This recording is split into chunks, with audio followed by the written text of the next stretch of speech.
Hello and welcome to Rule of Three's video review for Battlefront, a third-person, first-person multiplayer shooter from DICE and EA.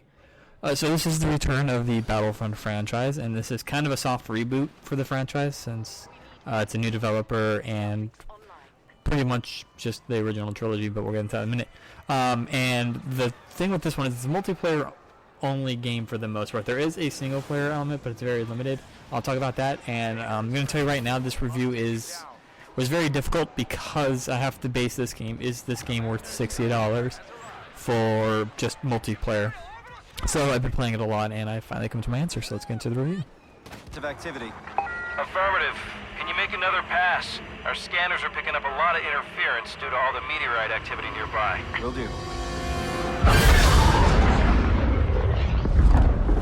Gameplay for Battlefront is really good. So I'm gonna obviously I skip story because there's not a story mode or campaign. But anyway, so let's start with the basics. So there are a total of, I believe, 9 modes. I believe. However, you can ignore like 3 or 4 of them. It pretty much all comes down to, in my opinion, supremacy, which is a capture point game mode to where you're basically trying to take one single location at a time, but you're battling everybody else, or the other team fighting for that same point. But you also have to defend your point so that they can't push forward, and you try to push forward. And it's a really fun kind of little tug of war mode. Second, Walker Assault. Walker Assault is a kind of a tower defense-esque game. It's kind of the closest I can think of is if you're playing the Imperials, your job is to make sure the rebels do not have certain objectives that allow them to call in Y-Wings. If they are able to call in Y-Wings, it basically hits the AT-ATs and makes them vulnerable to damage. And depending on how long the rebels are able to hold and control these points, increases the amount of Y-Wings they get, and therefore it increases the amount of time they have to put damage on the AT-ATs. And that's obviously the rebels' job is to take down the AT-ATs before they get to the point. Third mode I really enjoyed was Drop Zone. It's kind of a mobile King of the Hill. Is little escape pods are going to fall.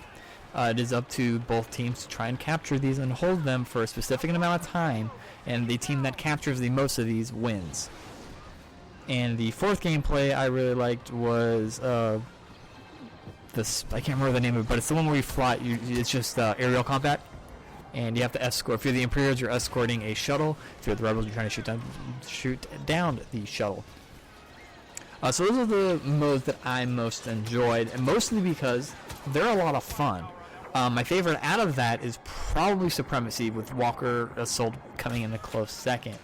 Mostly just because they're very objective-based, they're very fast-paced, and they're a lot of fun. Whereas the aerial combat one, like I said, it's pretty much what I wanted from kind of a multiplayer Rogue Squadron point of view. The only downside to it is I wish there's a little bit more variations to that. I'm hoping maybe later time they'll come up with something to do with that. That's not just like an escort thing. But that mode's fun. And then Drop Zone's just chaotic. And it's a lot of fun. Other modes in this are Heroes vs. Villains, which is basically just spawning heroes and villains characters. You have to kill them.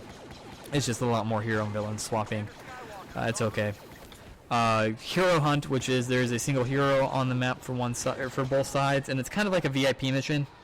You have to defend your hero and kill the other one before the other team does that. Once again, it's okay. Blast is your basic team deathmatch. Cargo Run is kind of a mini capture the flag, and same with Droid Run is also kind of another, except instead of one flag, it's you have multiples. And those modes are okay, but they're, I just don't think they're as good as the ones I've mentioned. So those are the game modes. And like I said, at least half of them are really good. So now we're going to go into how you play these modes with your character. So when you select what game mode you want to play, you brings up your character, and you can equip. There's two things you equip. Your blasters, which you can unlock and buy. I'm going to get that in a minute with the unlock system. And star cards. Star cards enable you to get kind of these special weapons and special abilities that are on cooldowns. So, like, sniper rifle. You can have a sniper rifle, but it only has one shot, and you can use it every now and then. You can have grenades, ion weapons. Eventually, you get special abilities like increased accuracy, and like when you run, you don't show up on the mini map. That system actually works really well. I'm talking about the star cards. I do like it just because it allows you to customize, kind of like depending on what game mode you're playing and what kind of role you want to play. It's a lot of fun. Blaster-wise, there's not a whole lot of variation in blasters, but some of them are different better than others. And once again, I'll get to the unlock system here in a second. But once you choose that, you start the map and go from there. You can also customize your characters with different heads. There's different customization choices depending on if you're the Rebellion or the Imperials. There's more on the Rebellion because you get a bunch of alien heads, whereas the Imperials get the Scout Trooper set as well as the Shadow Trooper set, which is a really cool set. I love Shadow Troopers. The downside to this is the unlock system. If you ever listen to my review on any first-person shooter that has unlock system, I hate unlock systems.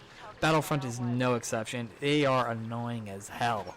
The only good side is all the guns are fairly balanced, but once again, it just takes too long to get like the longer range, slow fire and range guns that I prefer versus like the closer, high, rapid firing but low damage guns.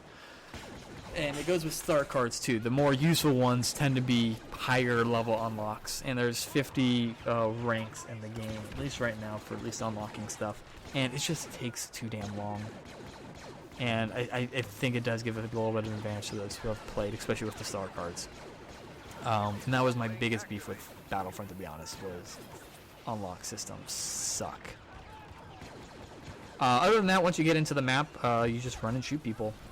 You can play in either first-person shooter mode, which is, if you like first-person shooters, it's good. Or if you're like me and want to play this like classic Battlefront, you play it in third-person mode, and it works just as well. Shooting and aiming is really good. I do like the blasters, how they do shoot kind of funky. It really feels like, especially when you're playing a Stormtrooper, that you have no aim with a lot of these guns. But they still hit every now and then based on the accuracy and how close you are. It's actually really thought out. I liked it. Let's see, and that's pretty much it. There is no team chat unless you're in like the PS Party or Xbox Live Party or whatever, which I'm actually okay with. And that is actually because it actually allows this game to feel kind of like a single-player game, which makes it more enjoyable, if that makes any more sense, at least from my perspective. And if I'm playing with friends, it makes it play more like co-op. It is a weird feeling game, to be honest. Like it's a multiplayer-only game for the game modes that almost felt like I was playing just against really, really smart AI. And that's, I think, due to the fast-pacedness of it and just how the game flows. So, I don't know. It's weird. The other game mode... okay, so that's multiplayer. That is all the multiplayer content I'm going to get into. They're now for the very small single-player portion. Tutorials. Teach you how to play the game. Meh. Then there are different types of missions. There's more kind of like basic training on how to like fly, use hero classes, and do stuff like that. Those are okay. There's kind of the classic Battlefront mode where you're just kind of playing on an open map versus the AI. That one's okay. Survival mode is by far the greatest of these modes, and it's just survival mode. You fight wave after wave after wave. There's collectibles in the environment, and same with the Battle 1 too, but there's collectibles, and you have to survive different enemy types that on hard and master mode are pain in the ass. But they're all. It's actually one of the funnest modes I have played in a while for a first-person shooter or third-person, and I usually don't tend to gravitate towards kind of these survival modes, but I really did enjoy that aspect of the single-player portion. But that's pretty much it. And back to the multiplayer, hero characters. Every now and then there'll be power-ups and stuff on the field that give you special power-ups. Forgot to mention that. such as thermal grenades and droids that do kind of a enemy radar kind of deal. Those are good.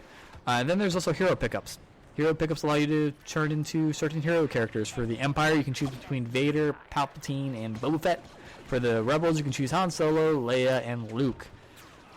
Honestly, they're all pretty fun. The ones I tend to gravitate towards Han, Vader, and Boba Fett, but that's because Leia and Palpatine have kind of these minions that go with them, and I just haven't quite figured them out. But they're all cool and they're fun, and when you get to be one, it's awesome. Running around as like Vader and chopping people up with your Vader and throwing your lightsaber and all that good stuff. Once again, it's very reminiscent of kind of Battlefront 2's heroes, which I did enjoy. So I was glad to see them implement that well into this. So that's it. So yeah. Regroup on my position, pilots. We're heading home. As I said in the beginning of the review, this was a very difficult game to review, just because it's a multiplayer only. I had to weigh that fact along with, keeping my Star Wars fandom in check, which is very, very difficult. With that of my hatred of multiplayer only games and just all that fun stuff, and figuring out if this game was worth $60. In the end, I'm giving Star Wars Battlefront a rent verdict. Not to say that it's a bad game, but I just don't think it's worth $60 for roughly 2-3 reasons. The first reason is, if I have to mention the gameplay, there's only like 12 maps total, and 8 maps, 2 per planet, 1 for large scale, 1 for small scale. So just the map variety gets kind of old really fast, especially since you're just cycling, especially if you're just playing like Supremacy or Drop Zone, you're just cycling through those same 4 maps over and over and over again. So it's on, while I can play it in long bursts, it does get kind of tiring after, one full rotation, to be honest. The second reason is, like I said, only about half the modes are worth playing. So I just don't fully think it's worth 60. 40, sure. If it was, if you can find the game for $40, totally worth it. But not for a full 60, in my opinion. That, and once again, the single player aspect of it. While the game, I think, feels like a single player game most of the time, the actual single player component's really, really lacking.